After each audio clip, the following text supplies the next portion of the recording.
Hello বন্ধুরা, কেমন আছো তোমরা সবাই? আশা করি তোমরা সবাই খুব ভালো আছো, আমিও ভালো আছি। তো আজকে তোমাদের সাথে শেয়ার করব পৌষ সংক্রান্তির ভিডিও, কি পিঠে বানালাম সেগুলোই বাড়িতে। জানি অনেক দিন হয়ে গেছে ভিডিওটা তোমাদের সাথে শেয়ার করা হয়নি, তো আজকে একটু সময় পেয়েছি, ভাবলাম ভিডিওটা আজকে তোমাদের সাথে শেয়ার করি।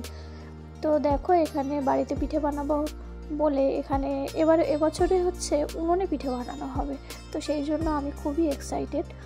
তো পিঠে করতে যা যা লাগবে আর কি, চালের গুঁড়ো আমার মা যদি দেখলে ভিজিয়ে রেখেছে, তো সেগুলো এবার গুঁড়ো করে নিচ্ছি। এবার যেহেতু এটা ঘরে গুঁড়ো করছে, ওই জন্য একটু অন্ধকার এবার সব কিছু নিয়ে বাইরে যাব। তো এই দেখো, সব কিছু নিয়ে বাইরে চলে এসেছি। এখন হচ্ছে দুপুরবেলা, আমার ছেলে এখনও ঘুমায়নি, ও যতক্ষণ না ঘুমাবে ততক্ষণ আমরা এই কাজে হাত দিতে পারবো না।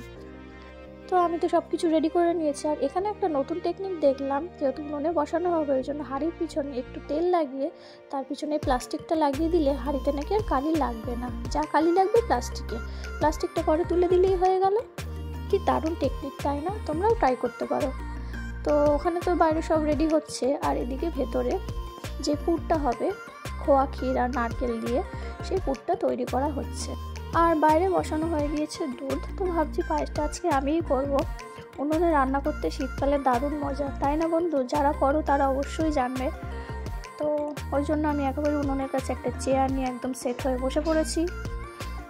আমি যতদিনে পিঠে তৈরির ভিডিওটা আপলোড করছি, মানে পৌষ সংক্রান্তির ভিডিওটা, ততদিনে আমার অনেক রকমের পিঠে খাওয়া হয়ে গেছে। কিন্তু পৌষ সংক্রান্তির দিন আমরা মোটে 2 রকমেরই পিঠে বানাতে পেরেছিলাম। একটা হচ্ছে গুড়ের পায়েস আর হচ্ছে পাটিসাপটা। তারপরে অনেক কিছু খেয়ে নিয়েছি, অনেক জায়গা থেকে অনেক পিঠে পেয়েছি, প্রচুর পিঠে, এমনকি এখনও ফ্রিজে পিঠে রয়েছে। তাহলে ভাবো কত পিঠে এসেছে। তো আমার পায়েসটাও হয়ে গিয়েছে, তো পায়েসটা করে নামাবো, এবার পাটিসাপটার তোড়জোড় শুরু হবে। তো প্রথমে আমার জেঠিমা ভাবলো এটাতেই পাটিসাপটা করে, তো এটাতে একটা দিয়ে দেখলো। প্রথমে হয় না, একটা দুটো একটু উঠতে প্রবলেম হয়, তো ওটাতে খুবই প্রবলেম হচ্ছিল, আর আমাদের হাতে সময় ছিল খুবই কম। ওই জন্য আবার আমার মা হচ্ছে ননস্টিকটা বের করে নিয়ে এসে তেল লাগিয়ে আবার আর কি পাটিসাপটার জন্য এটা আমাকে বসানো হলো। পিঠে খেতে একদমই ভালো লাগে না, কিন্তু না, এই যে একসাথে সবাই মিলে বসে বেশ মজা করে তৈরি করাটা, ব্যাপারটা কিন্তু দারুণ লাগে। তো এদিকে বিকেল হয়ে গিয়েছে, আমার ছেলে ঘুম থেকে অলরেডি উঠেও পড়েছে, তো ও পিঠে বানানো দেখছে, ও তো খুবই মজা পাচ্ছিল।